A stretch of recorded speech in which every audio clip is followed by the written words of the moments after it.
Growing up in Beaumont, Texas, identical twin Dondre Johnson can put a smile on anyone's face with his contagious charm.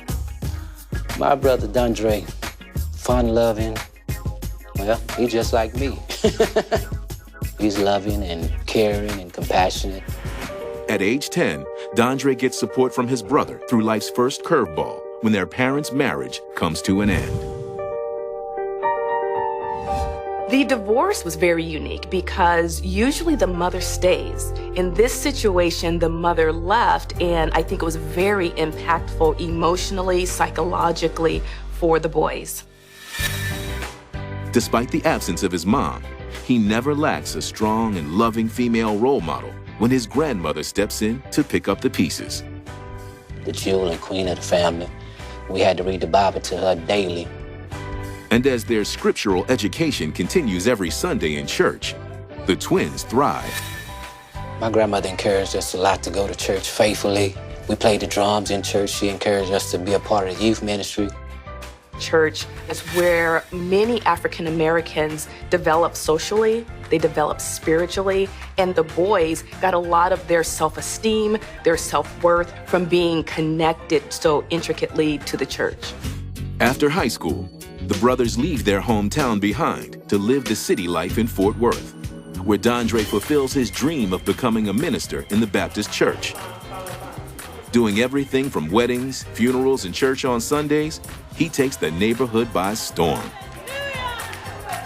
His personality was bigger than life because he was very charismatic. He was out there in the community giving and doing things, and was always willing to lend a helping hand and willing to help serve. Not long after settling into their new neighborhood, the precocious minister and his brother find work in the soulful world of undertaking. Derek and Dondre started working for the famous funeral director here in Fort Worth. And he was known for putting on just the most elaborate and just the best funeral services. To them, undertaking didn't have to be dark. It could actually be a celebration.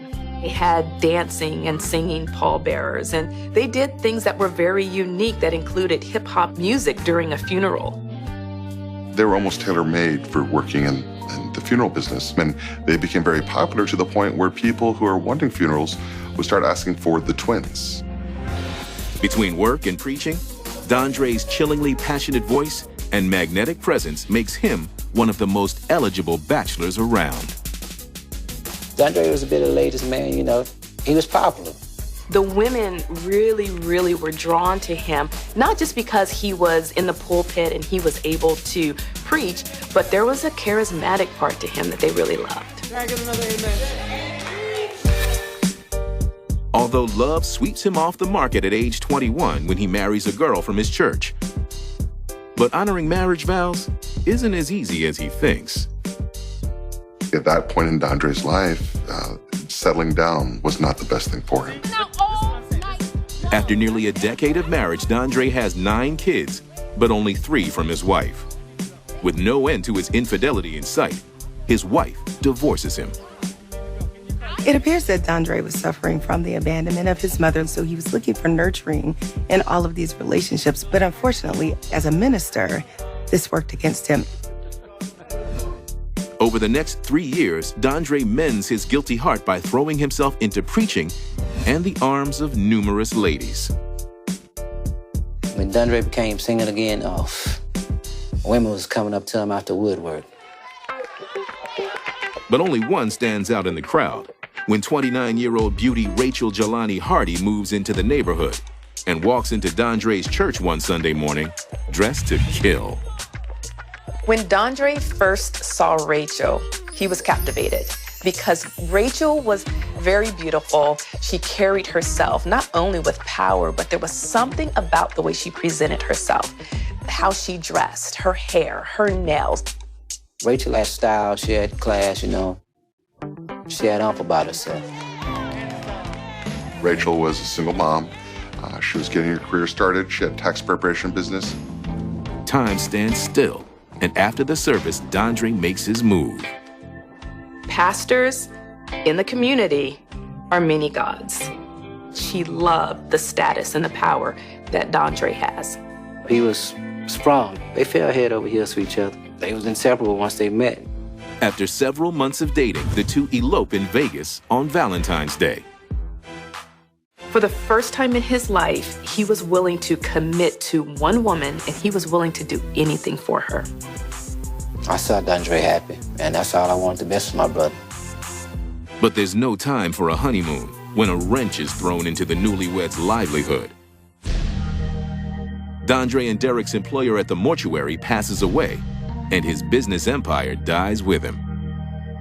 And so it was a great business opportunity, especially if you have the twins, because they were so popular at the old funeral home.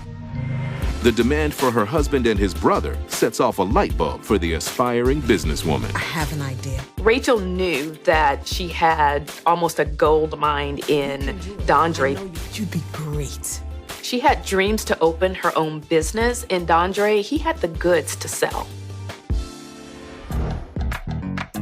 But their recipe for success isn't complete until Dondre's twin brother agrees to join the act. Dondre and Derek were famous in Fort Worth for having done funerals for years and years. We had a community following, because when you're twins, it's a good marketing tool. It's just not one, it's two. To our success. As Dondre takes the stage to carry on his over-the-top funeral trend, Rachel takes her place behind the curtain as the sole owner and operator of the Johnson Family Mortuary. Rachel, well, she always considered herself the boss, the capital B-O-S-S. Rachel controls the show. I mean, this was her business. On all the paperwork, all the bank accounts, Rachel was the only one authorized to sign checks. And she specifically told her employees, you're not allowed to do these things. Who told you to put those flowers in that room? Before long, what starts out as a family business quickly expands. They had the receptionist, they had the person that would pick up the bodies from the morgue, they would have the persons that would help transportation. As their business grows over the next 6 months, so does Rachel's appetite for luxury. Rachel had a high spending habit, and she loved big things. Nice cars, jewelry, clothes, hair, red bottom shoes, purses. She loved all the nice things. It made Dondre happy because he can get Rachel what she wanted. Dondre subscribed to the idea of happy wife, happy life, and so he would do anything to ensure that his wife was happy. I have some news to share with you. The following year, the couple finds out they're pregnant, prompting Dondre to lay down a rule of his own. Rachel Harlow was at work while she was pregnant, and Dre tried to keep her away because, you know, he was like, I don't want my baby inhaling no fumes or no formaldehyde or nothing like that. Just a few months before their baby is born, Dondre does his best to keep pulling in customers to support his wife's expensive taste. But business isn't his forte, and the well starts to dry up. Despite the money problems, that didn't slow down Rachel's spending. Bodies are coming in, but there's no means to send them out.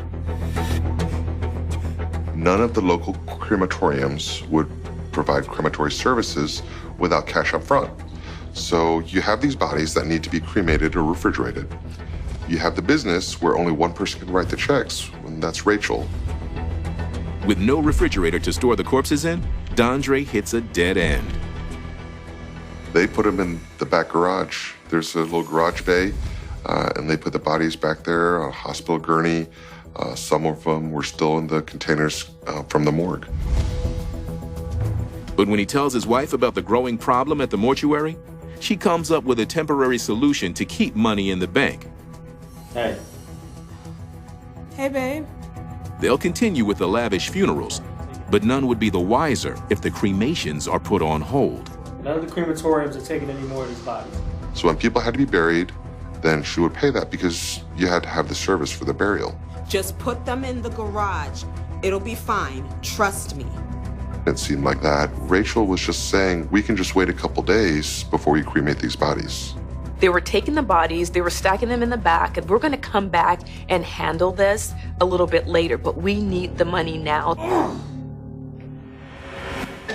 Days turn to months, and the financial crisis is overshadowed by a happy distraction when Rachel gives birth to a healthy baby boy. She stays home with the newborn and trusts that Dondre will keep things at work going until she returns. So she didn't know what was happening with the business anymore. She didn't know what money was coming in, what bills needed to be paid.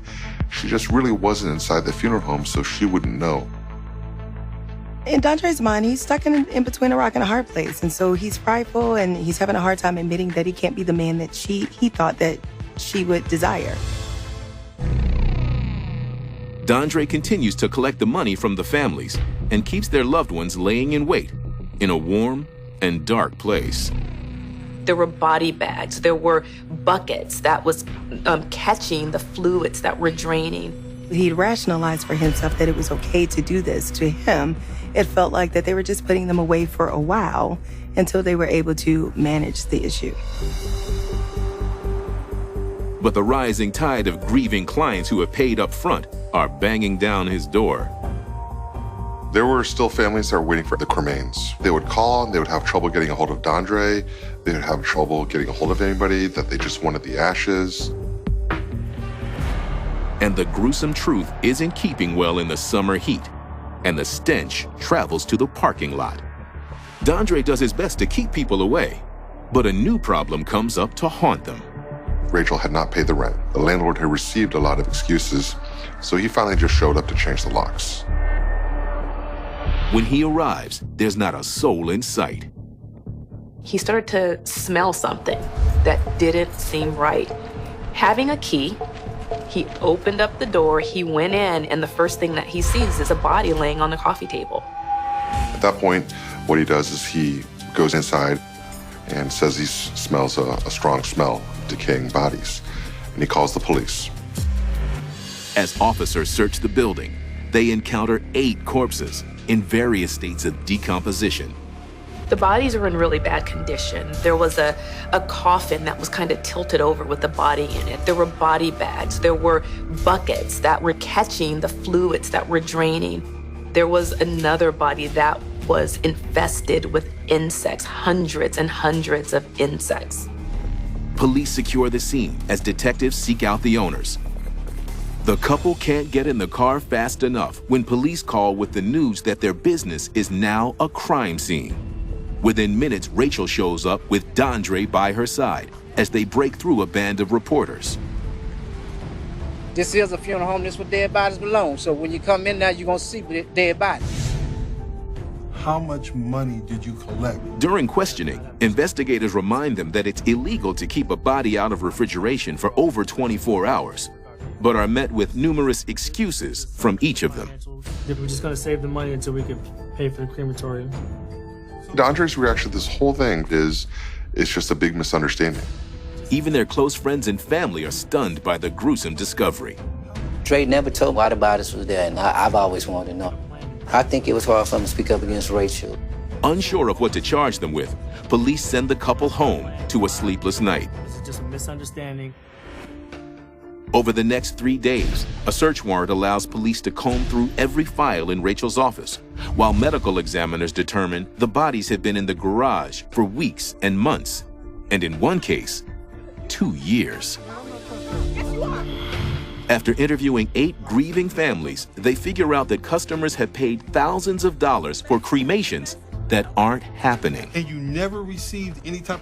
They were interviewing these families who were waiting to know if their loved one was being taken care of. It was hard seeing the families upset, mad about the business and stuff not being carried out, because more than anything, half of those families was our personal friends, church members. With multiple charges of abuse of corpse and theft, an arrest team charges the pair's house. They go to Dondre and Rachel's home, and they arrest Rachel outside in the driveway. I didn't do anything! While his wife is handcuffed, Dondre watches in panic and quickly makes a move. Dondre runs out the back, he jumps fences, and he tries to get away. So Dondre just assumed that his wife would handle this because she's always taking care of them. She came up with the plan, she developed the business, so he just figured that she could handle this. And he panicked and he ran. Leaving police in the dust, he hides out at a friend's house for the night, where he sees his own face plastered on the news as a wanted man. followed by footage of his wife's arrest. The next day, consumed with guilt, Dondre turns himself in.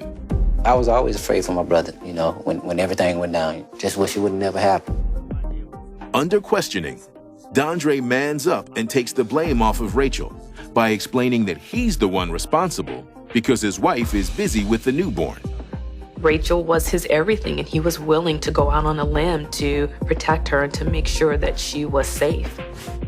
Dondre pleads guilty to 8 counts of abuse of a corpse and is sentenced to 1 year in prison for each count, running concurrently. Rachel Hardy Johnson pleads guilty to 2 counts of abuse of a corpse and 1 count of theft, and is sentenced to 3 years in prison. He did make a statement to the families apologizing for what happened and how he has regrets about so many things he could have done differently that he didn't do. And it was absolutely sincere and heartfelt. Dondre lost everything the day that he was convicted. Everything. When I say everything, everything. Spending time with the kids, you know, watching them grow up these few years, doing what he loved to do. Rachel fulfilled the needs of Dondre emotionally, maybe psychologically, spiritually. There was a connection, and he was probably willing to do almost anything to maintain that.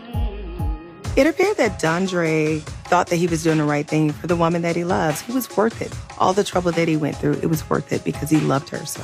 Dondre and Rachel are still together today, and he said even when they get out, they're still gonna be together, and they're gonna do ministry together.